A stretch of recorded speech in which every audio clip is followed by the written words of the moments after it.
So in this video, I'm going to bring you back into the woodland with me, and I'm going to explain how I find all my compositions, the failures, the successes, what I look for, light, or anything to do with composition.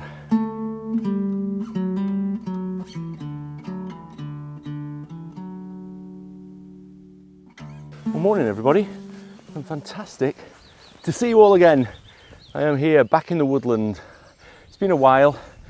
I've been very busy with the Spirit of Luscantire books, all finished now, gone to print. So I'm back in the Lake District, exploring a new woodland actually, never been here before. Hopefully there's some wild garlic, see what we can get.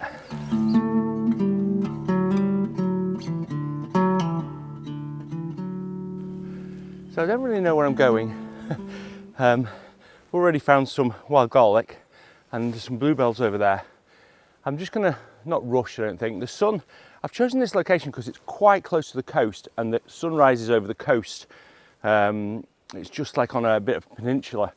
So it's gonna get some sunlight in there. So I wanna be reasonably quick. I'm here at sunrise, got up early, but I'm not 100% sure where to go. So I'm not gonna stop when I see the first bit of wild garlic, but I'm just gonna keep it in my mind and crisscross across this woodland. Go on, let's go. It smells amazing.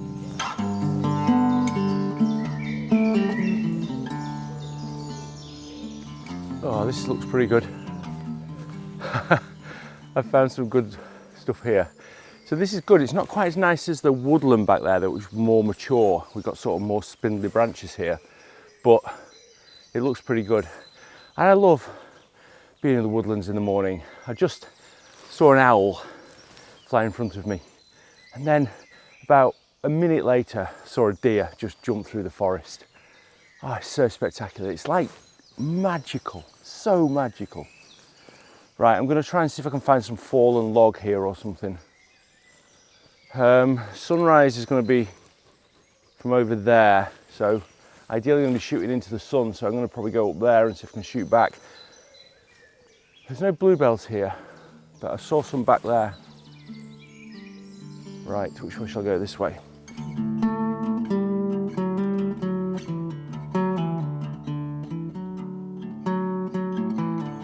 As I mentioned, I want to sort of explain what works and what doesn't work.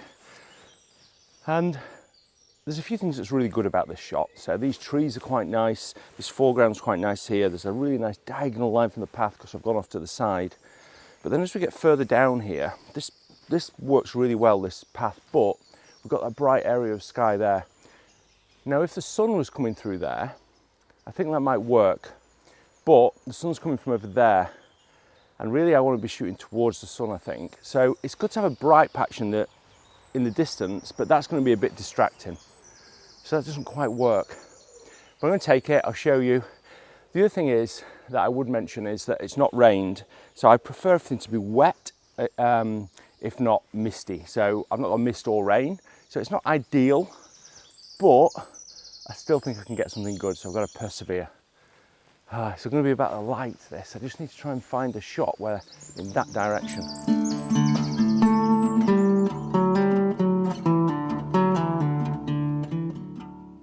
So in this shot, and yep, I'm on a path. Before anybody says, don't walk through the plants, I'm on a path. So in this shot, you're just about to see the path I've got here. There's a bluebell there. And I like this rock. So I've tried to include this rock. Again, I'm not 100% sure about it. I don't know whether the rock will balance out or be unbalanced with this big tree on the right hand side here. But then I think it's quite nice down there. So it's going to be a bit hit and miss this. I don't think any of these shots are going to be amazing at the moment because I just don't feel like I'm shooting in the right light. I really need to be over there, I think. So I'm going to take a few more shots here. I might come back here, but I'm going to head over there next so I can get a little bit of that early light.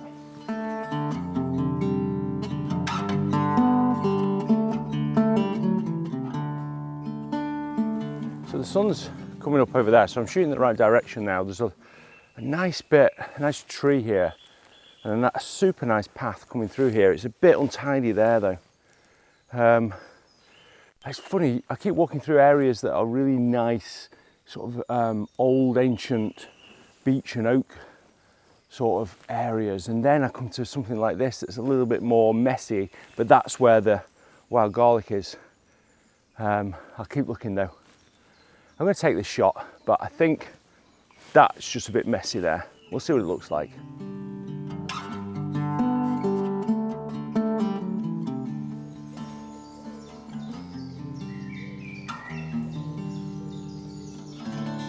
Okay, so I'm not sure this is going to work, but it's worth a try. So there's a tree just over there, you can just see, and I'm just going to zoom in on that. There's a bit of light coming through as well, and I think the tree's quite interesting. It's got a bit of ivy growing up it. There's a few nice flowers from the wild garlic. So yeah, I think this is going to be quite nice. The sun coming through here is beautiful. I think the wild garlic runs out there, so I may have to walk back that way. We'll see. Oh, this is so good. I just love being in the woodland.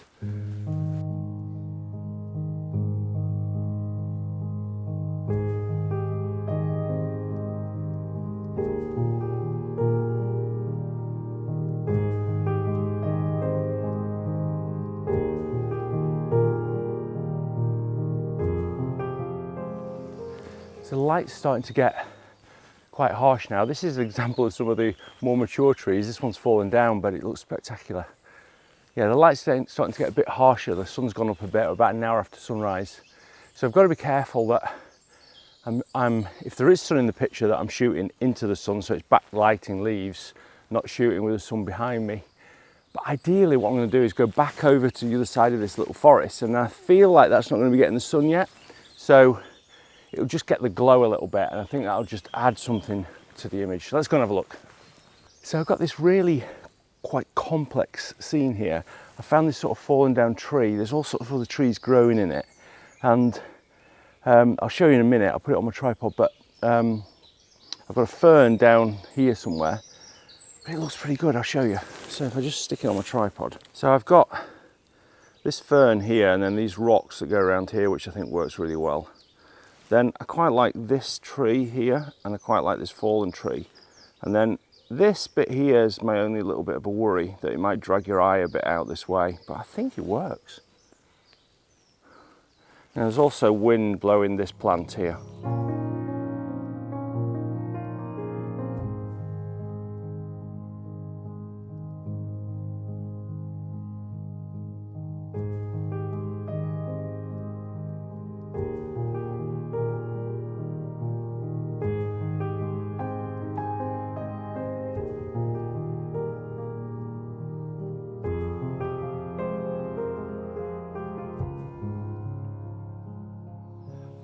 All this area is really nice actually. There's like rocks and sort of fallen trees, and the sun, like I say, it's not got into this yet, so I feel like it's getting a bit of glow, but not like too much. I'm just really excited. The thing I'm laughing about is there's a swing there as well, and I'm thinking, do I ever go on the swing? Oh, I love woodland. I love the complexity of it. You know, the challenge that you get with woodland. It's so exciting. So I really like where the wild garlic goes around the rock like this. I've been trying to sort of compose this a little bit. It's quite close to the path, and I feel like just having the edge of the path doesn't work. So I'm going to move, you know, closer to it and further away. But the one thing I'd say as well is make sure that you always, when you're doing woodland photography, have a polarizing filter, and just always hold it up and see if it's going to make a difference. Ideally, just take one polarizer and one not, and then you can compare. Because, you know, more often than not, I don't shoot with a polarizing filter, but it can really make a difference and really make things stand out. And it's personal taste as well, so you've just got to try it. Right, I think I'm going to maybe just, the background's just so messy, I think. Oh, maybe this sort of angle's quite a nice one. I'm going to try that angle there.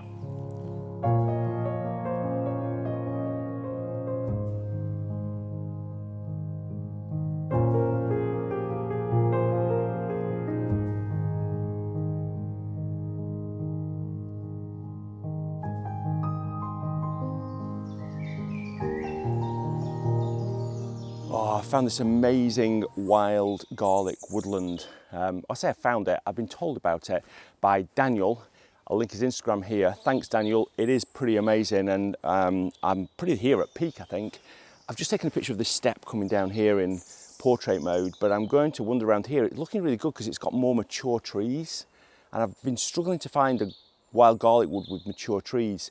I've got brilliant conditions. It's about 10 o'clock, so about 4 hours after sunrise, but the good thing is there's quite a bit of cloud around, so I've got a little bit of light, but not too much. It's going to be nice. It looks like a fantastic path down there as well.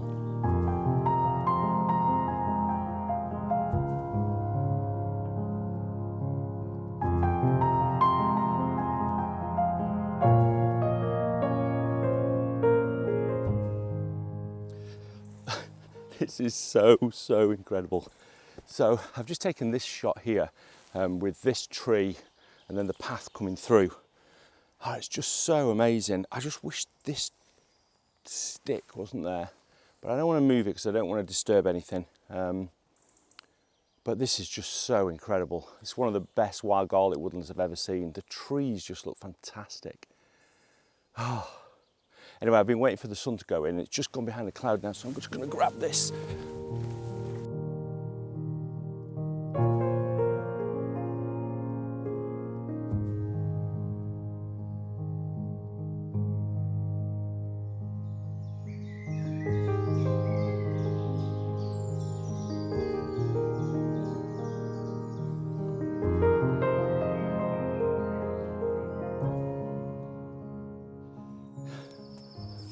This is so good. I've just tried to take this sort of fallen down tree here, but unfortunately just behind it there's a cut down tree and it just sort of doesn't quite work. But I just want to say, one of the things with woodland photography is that you want to try and get a nice blanket behind. And this is so good, this woodland, because it's built on a really nice hill. So it just works so well because I can shoot back into the hill and not have any sky in the photo. And that is just amazing. The other thing is these mature beech trees, which I've just not found in the north of England at all. So this is just a dream come true. So good. I think I've got so many good photos from here. And no fog, and it's sort of 4.5 hours after sunrise. Yeah, perfect. So I hope you enjoyed that. I'm back in my studio now, and I've got a print to show you. And I want to talk and give you some more tips about taking photos in woodland when the conditions aren't ideal. So in the middle of the day, no fog, no rain, you know, when conditions aren't ideal, but actually you can get some good shots. You can get some good shots like this one here. So this is a shot that I took, I showed in the video, but I didn't talk about in the video, which was, I shot my 24mm lens. I was really close to these, so I had to focus stack it. In fact, I think I did 4 focus points. And I think it's just really simple. It really works really well, this. I really like it. The vertical lines here are not perfectly ideal. I should have used my tilt shift lens, which I still haven't used yet, having had it for about 6 months. I will use it. But before I give you these tips, I just want to go and tell you a little bit about this week's sponsor, and that is SAAL Digital. And they are a fantastic place for all sorts of printing needs of photographers, but I want to talk specifically about photo books. So, you probably know, you've probably seen this before, but I did a photo book for 2022. So this was my best photos or my favorite photos from 2022. And I do photo books that I sell, and I print those through a different printing technique called litho printing. That's great if you're printing 500 books or more than that. But for just individual personal use, the books you get from SAAL Digital are incredible. The quality of them is incredible. This is on matte paper. It's a lay flat book, but it just looks so nice. I really, really like how it's come out. I'm just so happy with the colour rendition. And I feel like it's really good to have your photos in print. You know that I print a lot. I love printing. Having them in a book like this just makes them look so fantastic. And you can in fact, just looking through this now, I'm just dead excited. These shots in Wales are just amazing. The different light on these trees. So check out SAAL Digital. There's a link in the description below. You can also print different size books. So this is one I did from Cat Bells, which was just like a short trip that I took. Or you can get bigger ones like this huge one here that I did on woodland photography, which, yeah, was super good. There's a link in the description below. Go and check them out.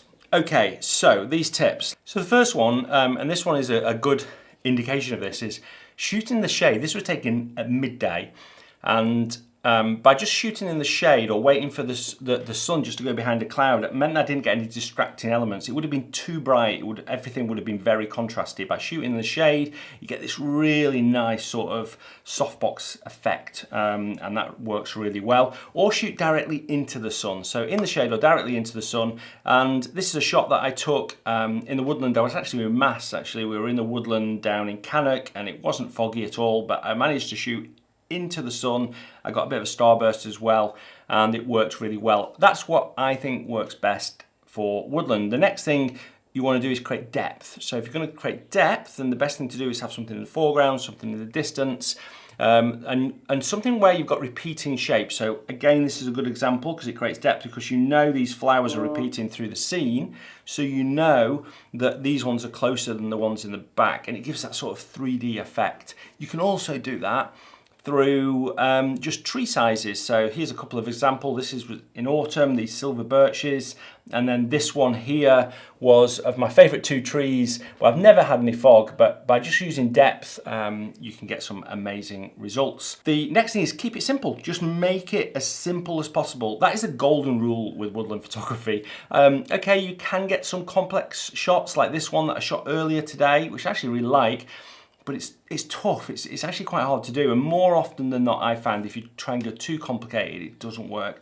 So keep it simple, guarantee that'll help your photos. And then the final thing is just try and use some leading lines. Leading lines are fantastic in all sorts of photography, but I especially think it works well in woodland photography. It might be a subtle line, just like a branch, or just some diagonals created by some tree shapes, or it may be more obvious, like the amazing paths through these wild garlics like this one I took earlier today. So I hope those tips help. I also wanted to mention just before I go that I'm at a talk called Photo Fest. This is done with PhotoSpeed that make the paper, the amazing paper that I use for all my prints.